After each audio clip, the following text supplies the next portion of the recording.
Alors pour ce deuxième tuto, je vais vous montrer comment on remplace le verre sur une SRPD ou la quasi-totalité des plongeuses Seiko. Ici, je vais mettre un saphir double dôme avec anti-reflet et traitement bleu sur une SRPD 79. Donc pour faire cette modification, je vais utiliser des outils qui ne sont pas forcément ceux que j'utilise actuellement. J'ai mis une liste d'outils dans la description avec des liens affiliés. Je recommande de prendre au moins le kit pour ceux qui débutent.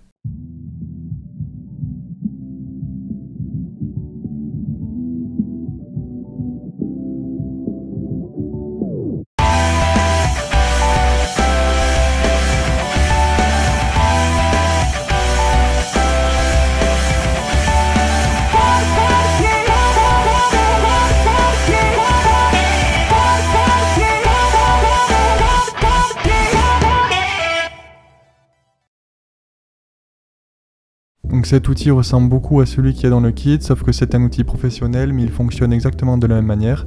Cet étau aussi fonctionne exactement comme celui du kit, mais il est de meilleure qualité. C'est ce verre qu'on va mettre avec ce réo. Donc on commence par enlever la lunette, mais vous avez le premier tutoriel pour apprendre à le faire. Une fois la lunette enlevée, on place le boîtier dans l'étau. On règle l'outil pour que l'espacement entre chaque téton corresponde à celui entre les trous du fond de boîtier. On desserre en faisant énormément attention à ne pas déraper. Pour enlever la couronne, il faut commencer par la rentrer. On appuie ensuite avec un cure-dent par exemple sur ce tout petit trou, ce qui libère la couronne, on tire et elle sort. On enlève le mouvement du boîtier en faisant levier avec prudence pour ne rien abîmer et il devrait tomber tout seul. Maintenant, le but ça va être de pousser le verre depuis l'intérieur. Pour ça, il faut prendre appui sur la lunette, donc on enlève l'insert de la lunette qu'on vient d'enlever. On remet la lunette et on presse le verre pour qu'il sorte de son logement. Pour ça, il faut choisir les bons tasseaux au bon diamètre. Il faut qu'il y en ait un qui fasse le même diamètre que la lunette et l'autre assez petit pour entrer par l'intérieur. Pour cette manipulation, je préfère utiliser ma presse Bergeon.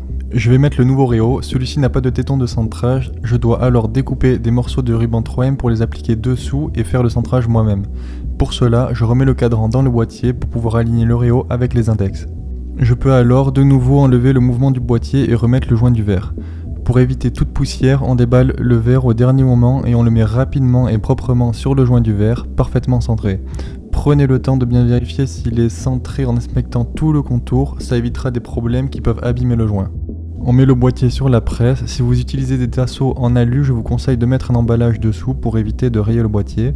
On presse, on tourne le boîtier plusieurs fois et on represse pour éviter les déséquilibres. On enlève les poussières s'il y en a avec le Rodico. Il existe aussi des petits swabs collants mais qui coûtent beaucoup plus cher. Je ne les recommande pas forcément pour les débutants. Maintenant, il faut remettre le mouvement dans le boîtier. On fait gaffe à aligner le trou de la couronne. Tout ça doit rentrer sans forcer. Si ça commence à forcer un peu trop, recommencez en enlevant le mouvement du boîtier. Avant de remettre la couronne, je recommande de remettre de la graisse de silicone pour maximiser l'étanchéité. On replace la couronne, on tourne légèrement en enfonçant pour qu'elle vienne se placer correctement dans le mouvement. Pour les mêmes raisons que pour la couronne, on met de la graisse de silicone sur le joint du fond de boîtier, on place le joint correctement, on met le fond de boîtier et on resserre avec le même outil que pour le démonter. Pour la suite, vous pouvez aller voir le tutoriel pour démonter et remonter une lunette et son insert. Dites-moi en commentaire quel tuto vous aimeriez voir plus tard sur la chaîne. N'hésitez pas à aller voir mes réseaux sociaux et la liste des outils en description. Bon mode!